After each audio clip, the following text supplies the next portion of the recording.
Okay, welcome to our BCLA International Relations Committee webinar.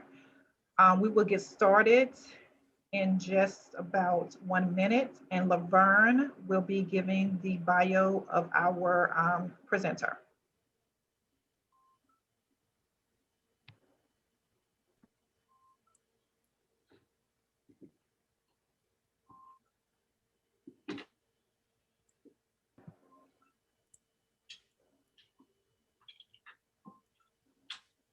Want to wait about 1 or 2 more minutes to let people continue to keep logging on and joining in, and then I'll let Laverne know when it's ready to start.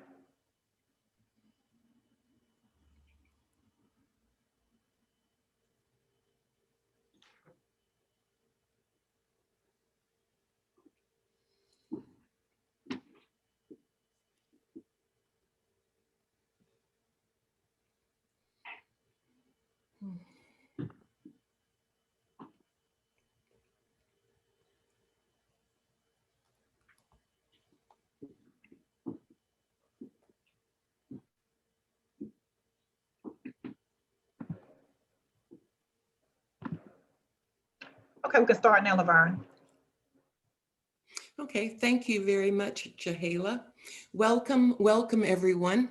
My name is Laverne Page. I'm the moderator today.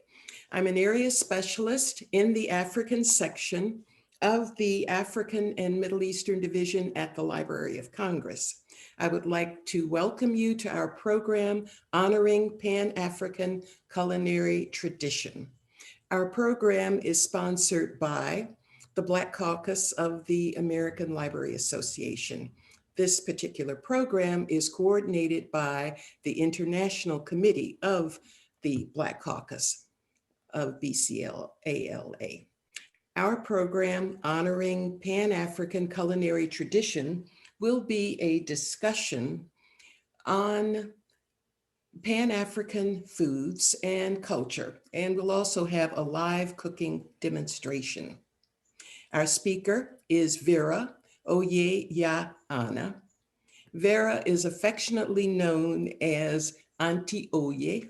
She is a Liberian-born acclaimed master storyteller who transports her audience to West Africa through imaginary, interactive storytelling. She is the executive director of Oye Palaver Hut, an established cultural arts organization that integrates storytelling performance with culinary art to focus on physical and emotional well-being.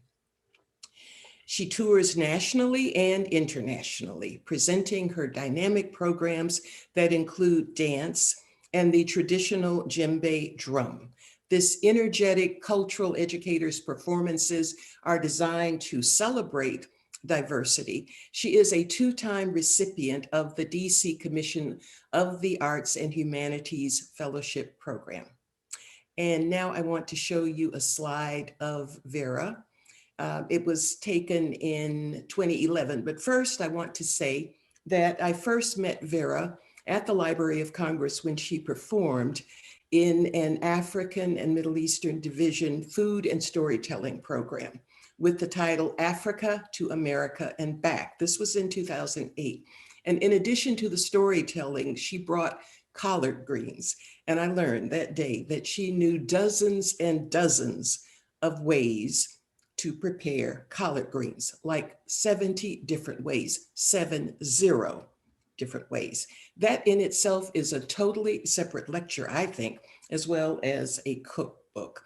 Later, in 2011, as the slide will show you, she is performing at a program at the Library of Congress. It was a program commemorating Mama Africa, the internationally known and celebrated South African-born singer, Miriam Makeba. I guess we'll show that slide at a later time, but now we will begin our program featuring Vera Oye-Ya-Ana, and Joseph Ngwa will assist her with libations. He's on the djembe drum, which I'm told is called the heartbeat of Africa. After her talk and live demonstration, there will be a Q&A session. So please put your questions in the Q&A box. And now let's hear from our speaker, Vera Oye-Yaana. Thank you. Thank you very much, Laverne. I'm so happy to be here today to share things of my ancestors. But before we can do anything, we have to pour libation. As you all aware, the Africans believe that the spirits never die. So as long as we can remember them by pouring libations, all we do, we're revering them, we're thanking them, we're thanking our ancestors. You know, right now we're going through tremendous changes with Black men in America being killed. So please remember them and you can call out. So we'll start off and I will do the libations in my language. I come from the eastern part of Liberia and I'm Grebo. And so I will say, Abli where Abatio, you say Batio. All I'm doing, I'm not asking them for the lottery number, not yet. I'm just saying, thank you. We're thanking you. We're honoring you. So Baba Joseph will start off with the drum. This is the heartbeat of Africa.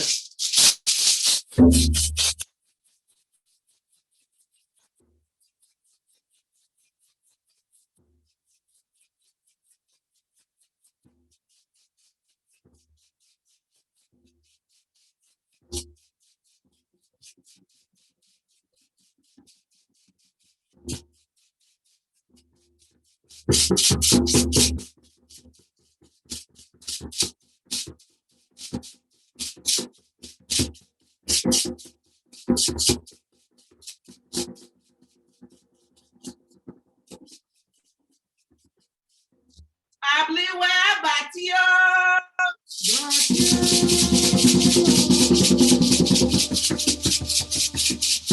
Abli where Batio.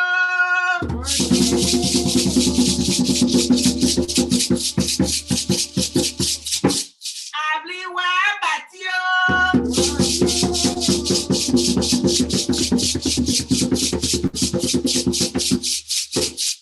Man, tolo you are there.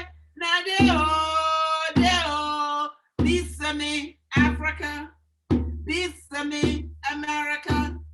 This me BCLA. Now deo. Abli where Batio. Abli where Batio. Abli where Batio.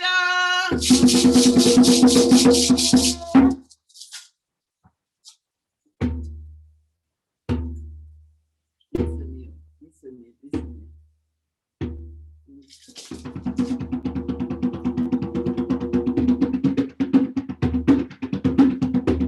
Abli where Batio.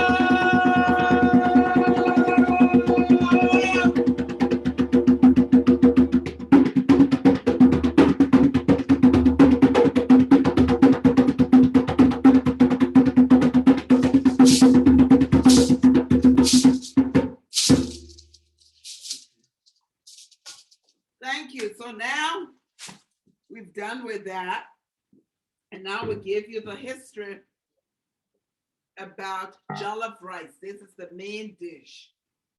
As you know, the significance of jollof rice is not only felt in West and Central Africa, but also in the American South, where millions of West African slaves from rice-growing regions were traded for labor with the commencement of the transatlantic slave trade.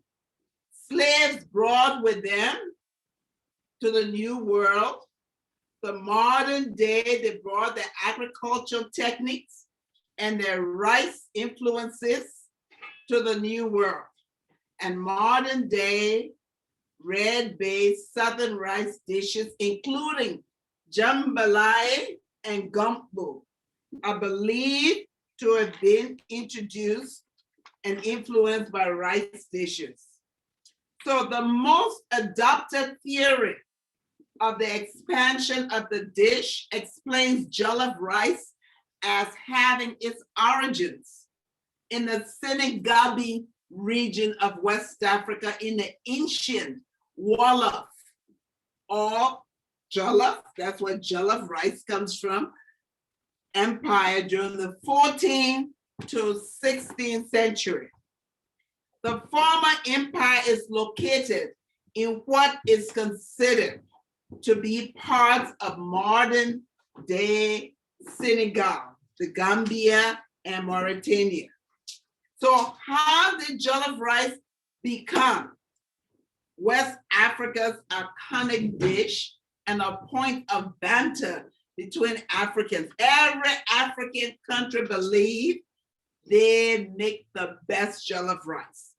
So the Wolof Empire was a major participant in the slave trade, exporting as much as 1/3 of all African slaves prior to 1600 CE. This trade declined in the 17th century as Senegabi became a thoroughfare of slaves from the interior and Central Africa, rather a source of them. So you can see from our slide, a court where Africans are relaxing in the yard. So now trade, West Africa and Portugal. The Africans will often wonder how this small country like Portugal could enslave a huge continent like Africa. But thanks to the mighty Senegal River, which extends hundreds of kilometers to Africa's interior, the Wolof were in a position to trade all manner of goods besides slaves. And there included hides, cotton, textile, gum, ivory, cola nuts, salt, horses, indigo, and bracelets. The Wolof also had their own manufacturers to transform raw materials into even more valuable goods. The Wolof were goldsmiths as well, and the finger workers enjoyed an especially high reputation across West Africa. Well, trade continued, and the major commodity traded through Wolof territory was thought none of the above. It was gold, the precious metal, so beloved by Europeans who were beginning to take a serious interest in Africa, south of the Sahara, come from inland, Bangkok, and gold fields, and eventually found its way to the coast. The Portuguese began trading up and down the coast of West Africa in the mid-15th century CE. The adventurer Diogo Gomes established trade relations with Wolof in 1455 CE, and trade blossomed between the two powers. Gifts were exchanged between the King of Portugal, John II, from 1481 to 1495 CE, and the Wolof and Christian missionaries were received. So now it takes me to the Black Republic, Liberia. So I am third generation Liberian. My great-grandparents were Americans. My great-grandmother came from Richmond, Virginia. My great-grandfather came from Georgia. Harriet Tubman is my relative. 3 of my cousins in Liberia, including the late William V.S. Tubman for 27 years, are my cousins. So in 1816, a group of white Americans founded the American Colonization Society to deal with the custom and the problems of a growing number of slaves in the United States. And so they decided they would resettle them in Liberia. Liberia, because at the time, that was the only place, one of the only places in Africa that was not colonized. And so they decided, well, let these slaves go there, because here in the United States, the slaves were told that they were not accepted. And so the harshest treatment of slaves were in Virginia, and that's where bulk of the people came from. They just wanted to leave. They didn't even care where they were going.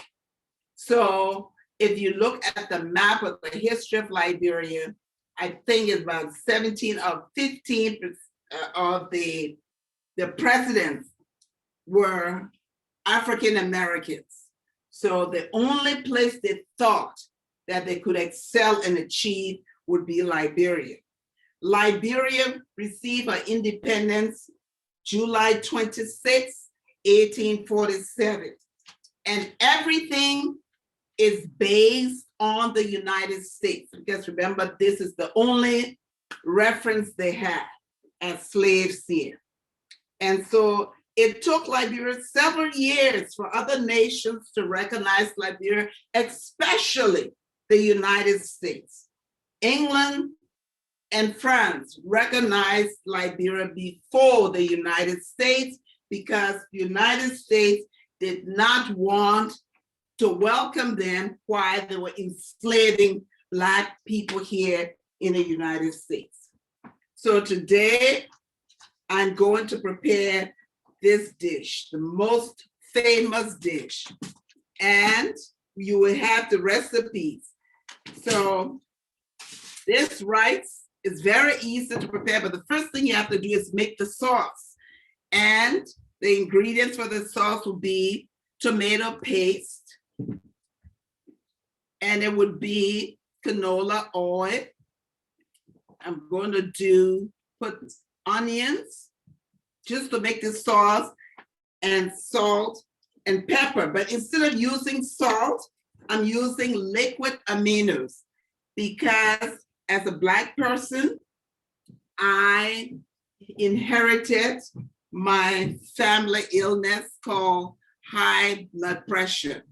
And instead of eating unfiltered salt, I am using salt substitute, because in 1996, I had a massive stroke, was paralyzed on one side, and that's when I found out that I had high blood pressure. And so since then, I changed. I don't eat salt, I don't eat processed food, I don't eat fast food. Everything I eat, and I owe that to Africa, because growing up in Africa, everything we eat is fresh, because you go to the market daily. Refrigeration was a problem, so you go every day to the market, purchase your food, come home, prepare it, and eat. And so the sauce I made, and like I say, everything is fresh. So all in this: onions, tomato paste, some canola oil. So I will take, and then this rice, we have a lot of veggies. It's very colorful, so you'll see the finish. So I'll pour this in here just to cover the rice. Cover the rice, and then I have sweet potatoes. Sweet potatoes, cubes of sweet potatoes. Sweet potato is the one veggie that you can eat. It has every ingredient that is known to mankind to help you. All the nutrients you can think of is in there. The next thing I had is red bell peppers. And I had able to cube these things because of this little process thing I have here for veggies. And children as young as 5 years old, the kids who I teach and who work with me, they can use this. The next thing I'm going to put in here would be carrots. And I have celery.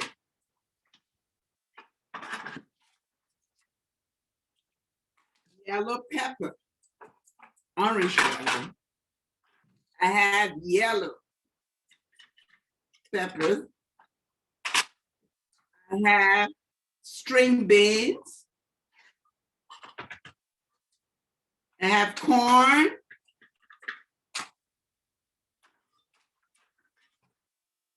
And green pepper.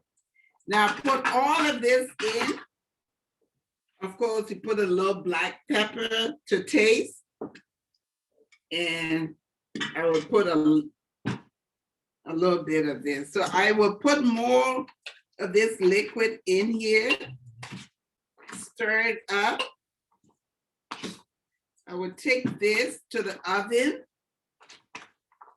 And I will bake this in the oven at 350 for 40 minutes.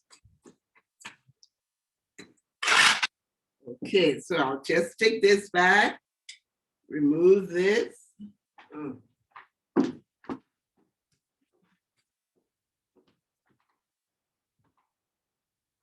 put this in the kitchen in the oven.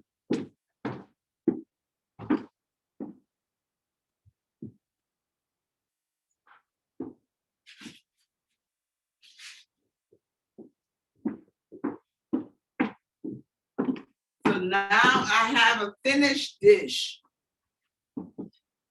But this is what the dish looks like. I've already prepared this earlier. And so this is jollof rice. We have the ingredients. So now the next dish I'm going to prepare for you is collard greens. But before I forget, did I show you the flag of Liberia? As I told you, was based. Everything in Liberia was copied from the United States. And so this is what the flag looks like. So now we do the collard greens. I already started in. I would start off with garlic.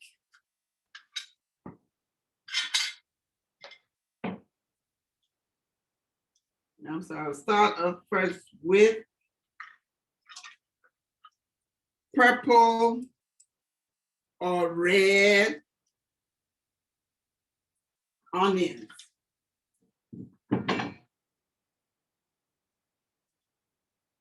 And then I will add the garlic.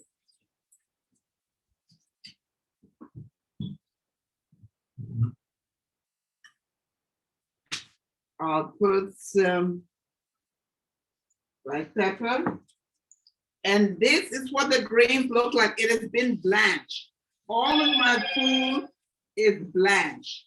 The blanching process is you bring a pot of water and just put the veggies in the water.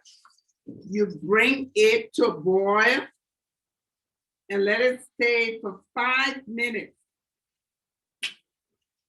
And after that, you drain that water.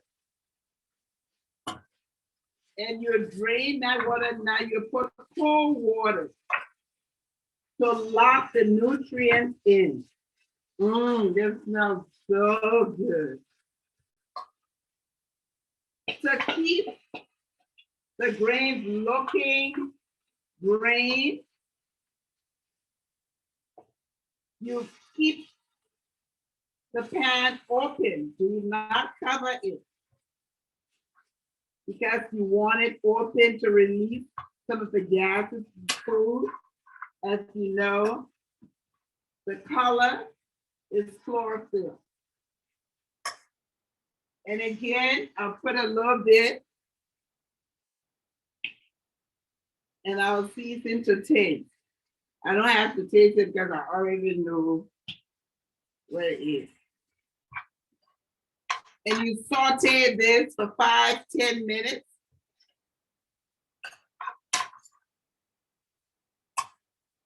And that's it.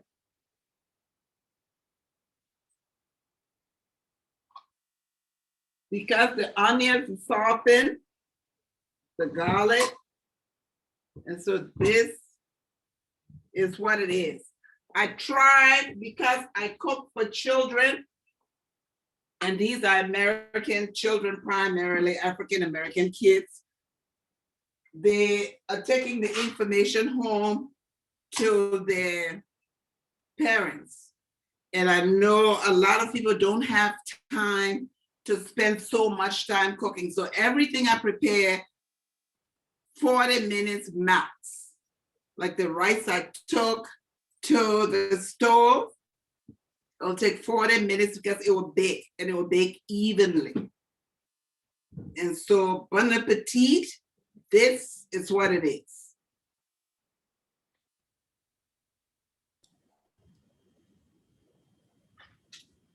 So any questions? Oh, I forgot one other thing I want to talk about. Our flashcards, the flashcards you see here, these are flashcards are produced about Africa, things about Africa, like what is Africa? Is it a continent? Is it a country? And the answers are right there. This is teaching people who don't know much about Africa, some of the things that we have. So it's perfect for learning, easy for children and adults. Very informative. Like one of the things, what is the percussion instrument? And we have the answers, A, B, and C. Now, which African country does the djembe comes from? Mali, Nigeria, or Kenya? That would be Mali. What is the oldest musical instrument in the world? A drum, the human voice, or a piano? It would be the human voice. And so these are some of the things. We're using this also as a fundraiser to support our projects and the work that I do. So basically teaching people, teaching families especially, everything they need to know about Africa. And you can contact me, telephone, email, on the website, or text. Be more than happy. Anything you want to know, I'll be more than happy to share with you. We have a few questions. Someone asked, do you use brown rice? Yes, you can use brown rice. You can use also parboiled rice. Uncle Ben parboiled because it expands. And so you want that, especially for most Africans, we have large families. And so we want to make sure everybody gets them, but you can use brown rice. Okay. And somebody asked also, do you have a cookbook published? Not yet. Not yet. It would be like a story cookbook. So no, it's not published yet. I do have a CD, but with storytelling. But the cookbook would be, I've met many kids who have given me recipes. So each recipe in the book, there's a story attached to it. Okay. And then the next question is, how are librarians and their cuisine and culture differ from Sierra Leone people and their cuisine and culture? Well, the continent, as you know, is diverse. So the people from Liberia, most of them came from the United States. The people from Sierra Leone, most of them came from British colonies. And so when my ancestors went to Africa, they did not know how to prepare a lot of dishes, things in Africa. They didn't know how to use them. And so the indigenous people taught them. One of the things I learned from them, these are people who can prepare food without very much. Because if you were a hunter, then you'll be able to go and hunt for chicken or for meat, deer to get meat. But if you're not a hunter, the most you would have would be the veggies, because you'll be growing gardens. So also the differ in the sense of the culture. The American culture went to Liberia. Okay. Does that make sense? Okay, are there any more questions? Uh-huh. Because people take their culture with them. You don't leave one place and just leave the culture in the suitcase. You take it with you. And so my ancestors got to Liberia. They didn't know much about Africa at all. And what they were looking for, they were trying to create United States in Africa. Unfortunately, they took all of the terrible ways that they were leaving, they took it with them. And so the very things they were running from, they took with them.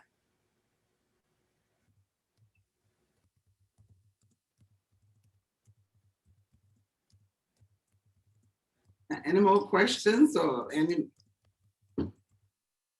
The next question is there a history book you recommend about reverse migration?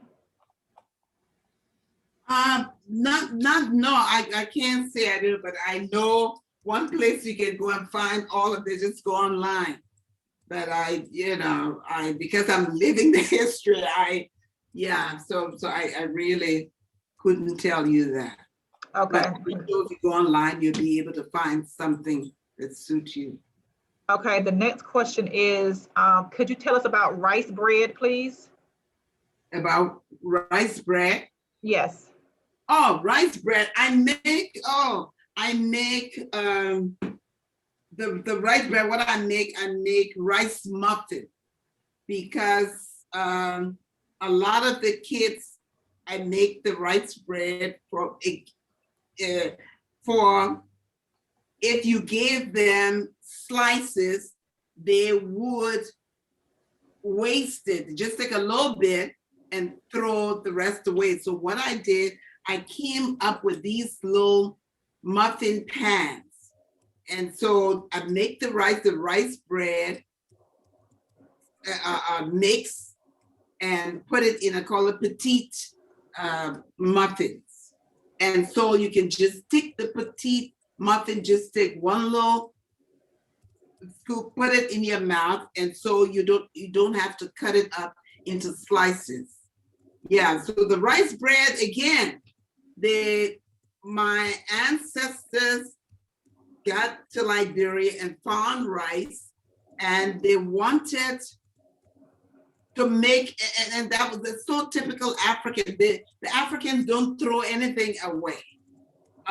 We utilize all of the food. So that the rice bread came from, we have excess rice. What do we do with it?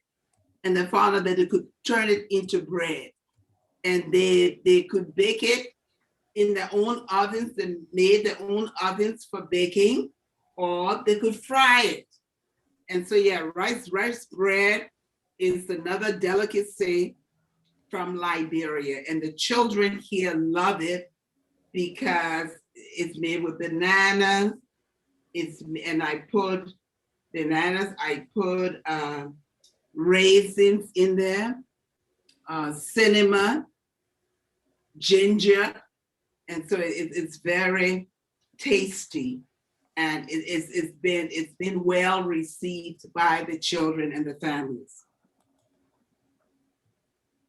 Okay, then the next question is, where can they find the recipes? Like, where can they find recipes? Okay, what do you do? Send me email, a text. I'll send you the recipe. Yeah, if you send me, email me, and I'll send you the recipe. Okay, and then another question is, how do you get kids to eat vegetables? So how do you manage that in your program, getting kids to eat vegetables?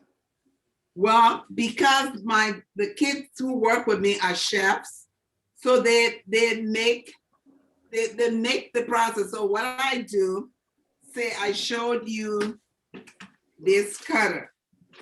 So one person, so normally my program, I have 2 chefs working with me.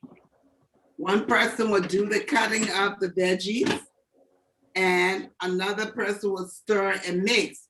But because they are preparing it themselves, they want to see how well they did. And so I don't have any problems with them eating. They eat up everything. If I most times I don't have enough. That's a dish that I got from kids. It's called cilantro and spinach. So one day this kid said to me, Auntie Oye, spinach is bland. There's no taste to it. Can you think of something to make it better? I said, okay, I'll think so, because I really don't like it. There's nothing to it.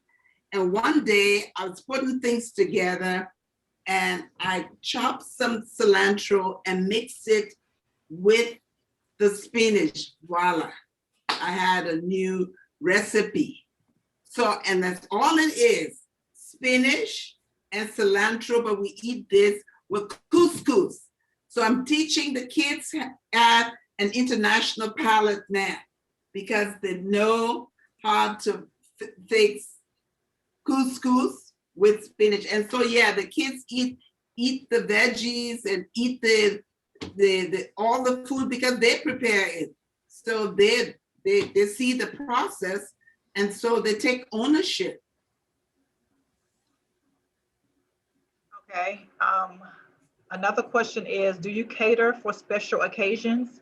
Yes, very special occasion, and everything has to be paid up in full, because when I newly came here, my naivety cost me a lot, because you're going based on somebody's word. And I found out, I can't tell you how many times I prepared food. One time I made this maybe 3 or 4 dishes. So I never asked the woman for deposit, because she was recommended to me by somebody I knew, a friend. And she was having this thing for about 20-something people. Well, after 6 o'clock, after the event, okay, where's the money? She knew what the cost was. It was like, I think like $20 or $25 per person. Well, she told me the people didn't like the food. So I said, okay, but I'm looking in the shaving dishes, everything was gone. So I said, well, can they please put the food back so I can take it home? And that day, I mean, it was very hurtful. I ended up walking away, and it happened a couple of times. So now the people that I care for, you have to pay me upfront in full. Okay, any more questions? So ask the questions now if you don't ask it, because a lot of times we don't ask questions, and then they say, oh, I didn't know. I don't want to ask it because it sounds stupid. No, there's no such thing as a stupid question. It's only stupid when you don't ask. Like what I have on is a traditional African clothes. And this is how I dress every day because I want to make sure that everybody knows where I'm from. Another question came through. It says, is your health, they asked, is your health the only reason you started cooking healthy, or do you enjoy cooking? No, I enjoy cooking. I was cooking from Liberia, but no, my health caused me for not eating salt. Yeah, sodium. Yeah, no. I enjoy cooking because everything I do is very creative. So I don't do like the average Liberian will prepare this jollof rice with chicken, beef, and a whole lot of different stuff in it. But I'm teaching children and the families how to eat without putting beef or chicken. And also it's not as expensive. But once you start adding things like the meat and all, and I don't eat beef, I will eat some seafood and chicken, but I don't eat red meat at all. Okay, another question is palm oil really that bad? Can you make some African food without it? Yes, and in place of palm oil, you can use tomato paste. You can use tomato paste in place of palm oil because all you're looking for the color.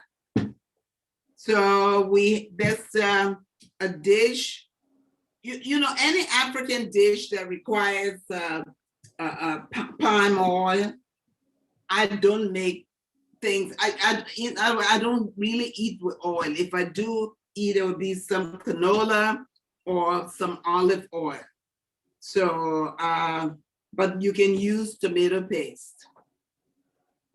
Or the other thing, better yet, red bell peppers. There's a dish I call moi moi, and I use not tomato paste, but I use red bell peppers because you just want the coloring.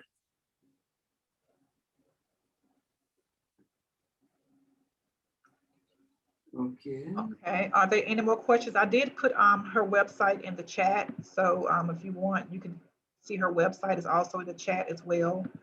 Are there any more questions? Now, when I leave, now you're thinking, oh, I should ask. Yeah, screen sharing, okay. Okay, well, it looks like we don't have any more questions coming through. So I would like to thank all our participants for joining our webinar, and look out for more webinars from the International Relations Commission Committee in the near future. Well, but hold up, I think we have one question coming through. Oh, somebody said they've vouched for how good the food is, and everybody said thank you. Oh, thank you. Thank you very much for this opportunity. And again, please feel free to contact me with questions or anything. Just call me. So thank you all very much. It is my pleasure. And on behalf of my ancestors, I'm happy to be here to do this. Okay, well, thank you. And this will be the end of our webinar for today. All right.